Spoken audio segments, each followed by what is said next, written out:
Leveling is getting revamped. They're removing Warforge and Titan Forging.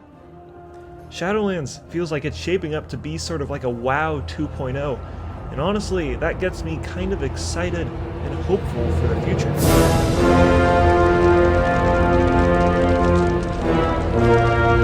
introduce Thanos to the game and create an Infinity Gauntlet, and let's redeem Sylvanas. Yeah!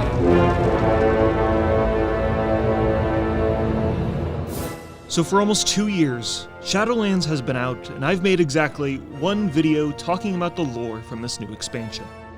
Mind you, Shadowlands is also hands down the most controversial expansion lore-wise that has retroactively altered the entirety of the Warcraft universe to fit the main antagonist's narrative, and also his motivations and actions are barely explained to players until the very end. So you might be asking, why? Why, Platinum? Why have you just been ignoring all of this new stuff and making lore videos about stuff that hasn't been relevant for the last decade? Well, the reason is simple.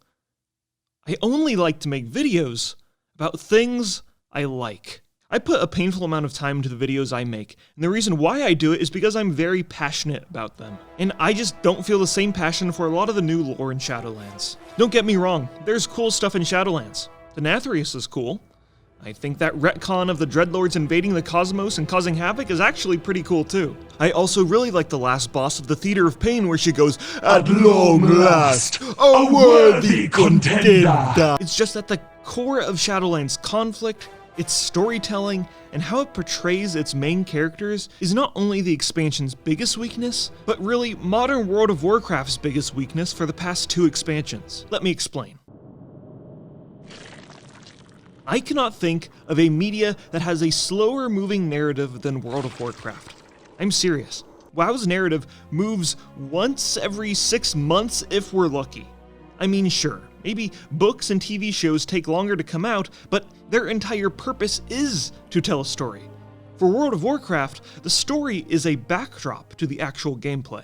To make matters worse, WoW's narrative has had a running theme for the last couple of expansions to leave people with huge cliffhangers or just not telling the story to keep people hooked. While this might keep people engaged for a short amount of time, when cliffhangers and vague allusions to a character's motivations and actions are all we get in a medium where a story is updated every 6 months, it can get very frustrating, confusing, or entirely forgettable. In terms of being forgettable, look at Vol'jin. So, at the start of the Legion expansion, Vol'jin died. For some reason, he made Sylvanas War Chief, and they're much better candidates to be War Chief. This cinematic came out August 9th, 2016. We would not find out that the Loa of Death Muzala whispered in Vol'jin's ear and told him to make Sylvanas War Chief until Shadowlands launched, November 23rd, 2020. That's 4 years! I could have gotten a college degree in that same amount of time this plot point was revealed. When you leave cliffhangers for that long of a time, the impact of the final reveal is either nowhere near as impactful, or people just simply forget the plot in the first place. Especially in a medium where the story is not the primary aspect of its design, and a million other things have happened since then. These cliffhangers might work in other narrative mediums, but for World of Warcraft, it can be confusing or outright frustrating because of how slowly it progresses. Sylvanas is a perfect example of where this gets frustrating. We have been strung along for the entirety of her story since Legion. That's 4 years. Now, people are willing to reject and hate whatever story she had in Shadowlands because it continued to be vague allusions to clever hints for another 2 years. Sure, the Sylvanas book coming out might explain some stuff, but that's like explaining the plot to a movie after the credits roll. And to add to this 100-mile cliffhanger, the main villain of this expansion is a walking cliffhanger, who never told us his true motivation or really gave any characterization to him at all until the final moments of the expansion. And even then, it was still kind of vague, and ended with another cliffhanger. And where these cliffhangers get really ugly is that it encourages fan speculation.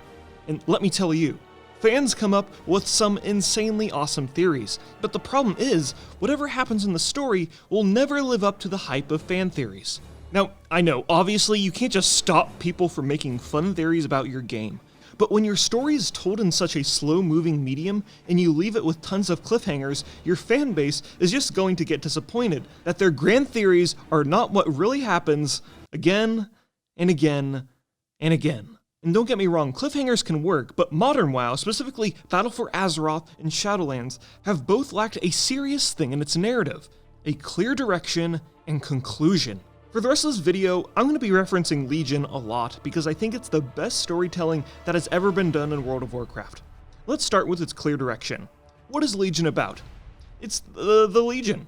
The whole point of the expansion is to defeat the Legion, which is a really basic plot point, but I think that's to its benefit. Because it's such a clear plot point, they can spend a lot more of their finite amount of narrative resources on fleshing out characters rather than explaining its core narrative. We can travel to Suramar, we can learn about Illidan, we can get some Draenei backstory, all without the narrative needing to rely on janky, unsatisfying cliffhangers to move through its main story. Next, conclusion.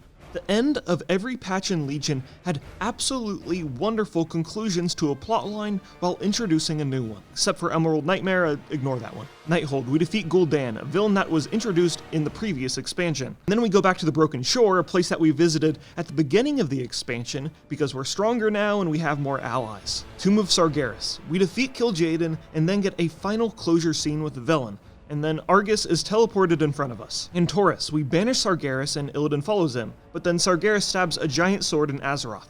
Let me tell you, this is my favorite ending cinematic from the entire game, and that isn't me saying that with rose-tinted goggles. I remember when this first came out, I was soying around my room because of how cool this ending was. Yes, the sword being stabbed in Azeroth is a cliffhanger, but it's that conclusion of defeating Sargeras that we waited 6 months to see that makes it palpable.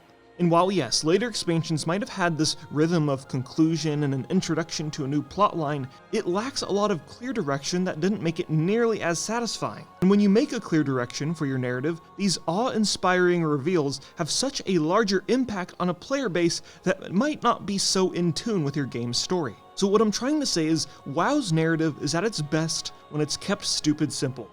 WoW's MMO medium cannot support a long, drawn-out, complicated, character-driven saga because it just doesn't have the tools to tell it in an effective manner. And if it did, they'd have to make the entire focus of the game being about storytelling like other MMOs. So then, what makes me so passionate about WoW's lore in the first place?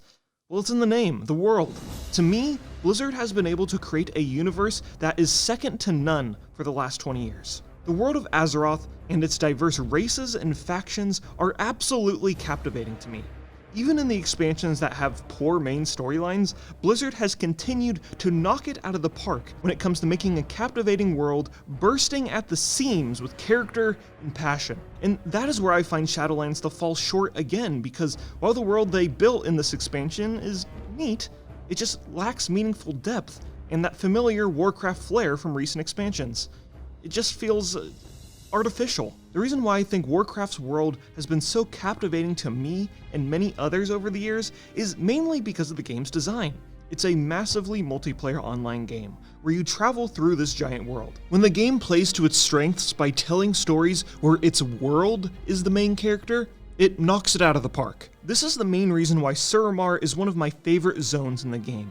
They made an entire zone dedicated to telling a story, and over time you learn about its people, their history, and their culture. These types of stories resonate so well with players because it uses its strengths of being an MMO to their advantage, so you can feel more immersed within its story. Another example is Pandaria. Pretty much the entire expansion's purpose was to get into the nitty-gritty details of fleshing out this entirely new continent, explain its inhabitants, its history, and its place in the world, and for that reason, it has some of my favorite stories in WoW. If every future expansion was just going to a new place in the world and solely focusing on fleshing out its zones, rather than trying to follow a clumsy main character plot that gets updated every 6 months, I would be much happier. Okay, back to Shadowlands. Really, I don't have much to say about it that hasn't been said already. At best, it had one cool character that I hope returns, and at worst, it's been a frustrating, disappointing, retcon-filled mess that I hope we can move on from.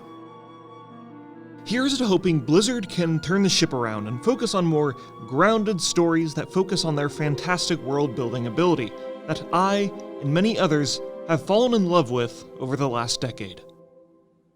Also in Legion, there were these audio dramas. These are a fucking amazing way to flesh out your narrative and give us insights into characters. Please make these again. Please, please.